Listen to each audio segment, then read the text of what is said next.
स्वामी समर्थ. शनिदेव, ज्याला भगवान शनी किंवा शनिग्रह म्हणून सगळे आपण ओळखतो.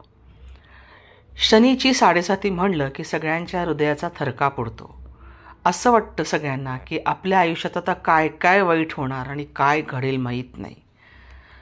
शनीची 7.5 म्हटलं की सगळेजण घाबरतात. पण खरंच सांगायचं तर शनीच्या 7.5ला घाबरण्यासारखं काहीच नाही आहे.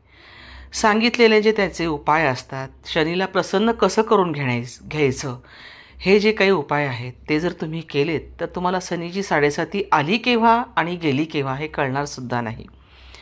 आता हे नेमकं काय आपण करायचं आहे हेच सांगणार आहे.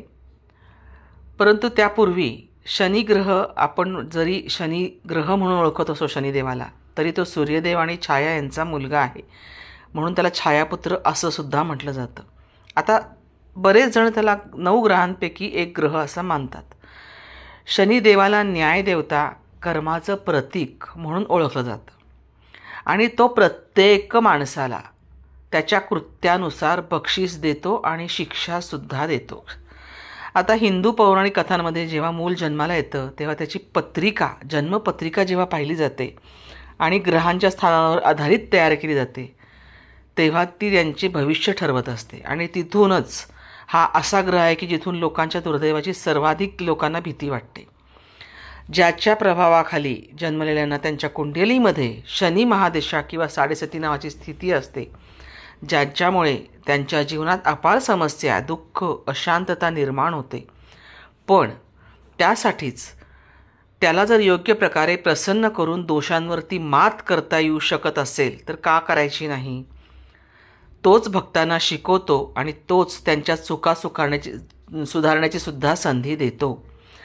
तर शनिदेवाला प्रसन्न करण्यासाठी काय करायला हवं किंवा त्यामुळे आपलं नशीब पुढं कसं चांगलं घडवायचं हेच आता इथं आपण ऐकणार आहोत. तर शनीची 7.5 ही जन्मलेल्या प्रत्येक व्यक्तीला आयुष्यात कधी ना कधी येतच असते. परंतु त्यासाठी घाबरून न जाता सांगितलेले उपाय तुम्ही नक्की व्यवस्थितपणे करा, म्हणजे काहीच होणार नाही. पहिला उपाय हा आहे की शनी मंत्र किंवा शनी स्तोत्राचा जप. आता मंत्र किती पवित्र आहे सगळ्यांना माहीतच आहे.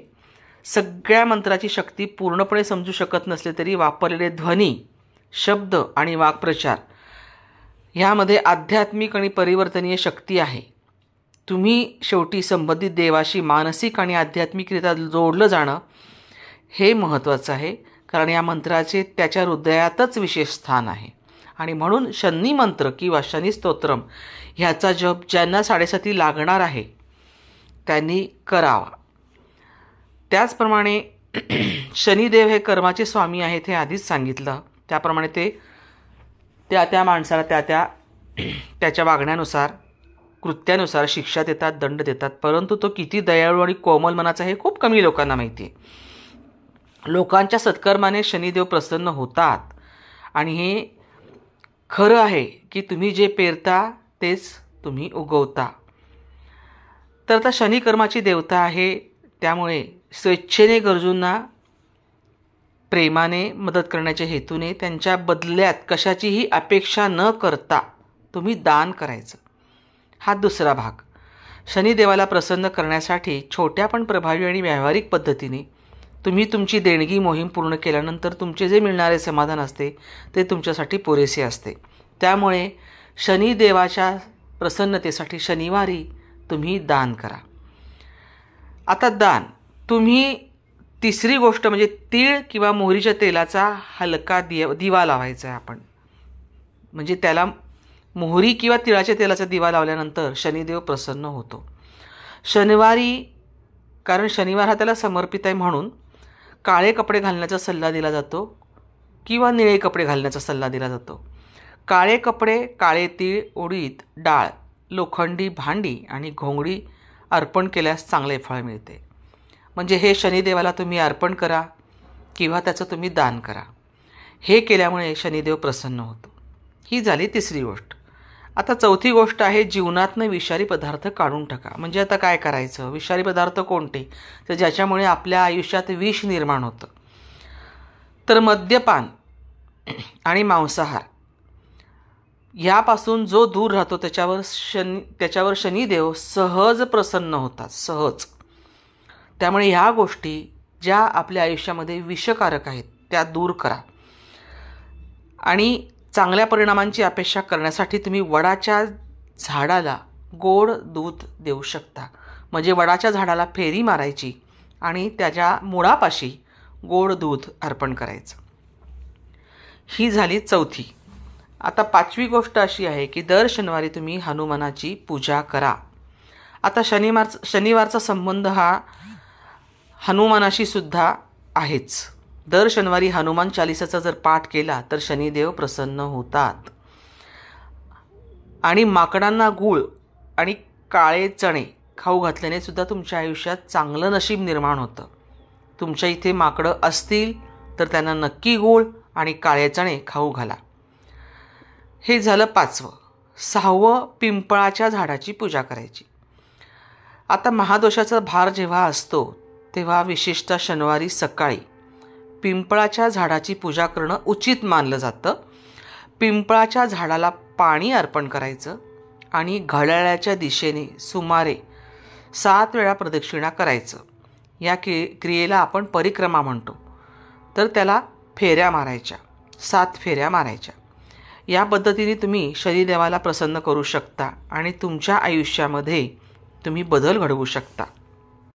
सर्वसाधारणपणे शनिदेव एका राशीत 2.5 वर्ष राहतात. त्यामुळे न्यायदेवतेच्या भूमिकेत असलेले शनिदेव भल्या भल्यांना सरळ करतात आणि शरण यायला लावतात.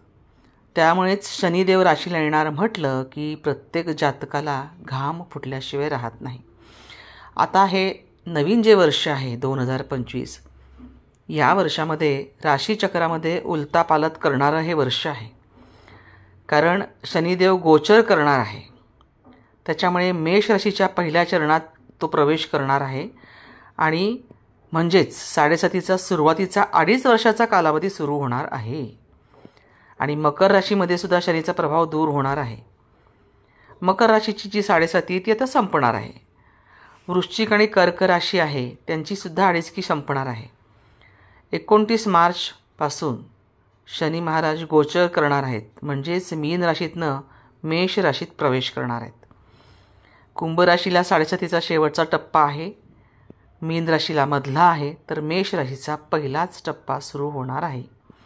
आणि हा टप्पा 3 जून 27पर्यंत राहणार आहे. त्यामुळे पुढची 2.5 वर्ष ही ह्या 3 राशी शनीच्या प्रभावाखाली असणार आहेत. तर धनु आणि सिंह राशीला सुद्धा 29 मार्चला सुरू होणार आहे.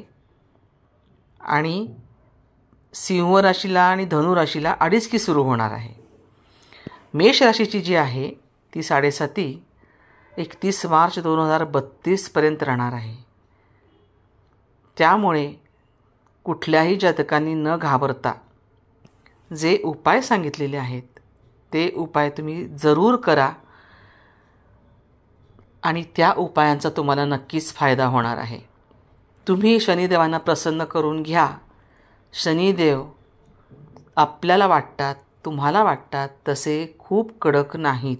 ते तितकेच प्रेमळसुद्धा आहेत, कोमल मनाचे आहेत आणि कोणालाही प्रसन्न करून घेतलं की प्रत्येकजण प्रसन्न होतो. त्यामुळे शनिदेवाला प्रसन्न करून घेणं अजिबात कठीण गोष्ट नाही. 7.5 आहे किंवा येणार आहे म्हणून घाबरून जाऊ नका. तर शनिदेवाला प्रसन्न कसं करून घ्यायचं हे ठरवा आणि त्याप्रमाणे तुम्ही सगळे हे उपाय करा आणि 7.5पासून दूर राहा आणि शनिदेवाची कृपा तुमच्यावर तुम्ही निर्माण करा. आणखीन एक गोष्ट इथे सांगण्याची राहिली ती म्हणजे दर शनिवारी ओम शम शनश्चराय नमः ह्या बीज मंत्राचा जप करा. असेच नवनवीन व्हिडिओ ऐकण्यासाठी तुम्ही सबस्क्राईब करा, बेल आयकॉनवर क्लिक करा आणि आजचा जर व्हिडिओ तुम्हाला आवडला असेल, माहिती चांगली मिळाली आहे असं वाटत असेल तर नक्की एक लाईक करा आणि ही माहिती तुमच्या मित्रमैत्रिणींना, कुटुंबियांना नक्की शेअर करा. ज्यांचा या राशीमध्ये आत्ता सांगितलेला समावेश असेल त्यांनी हे उपाय करण्यासाठी हा व्हिडिओ सगळ्यांपर्यंत शेअर करा. सगळ्यांपर्यंत हा जाऊ द्या. श्री स्वामी समर्थ.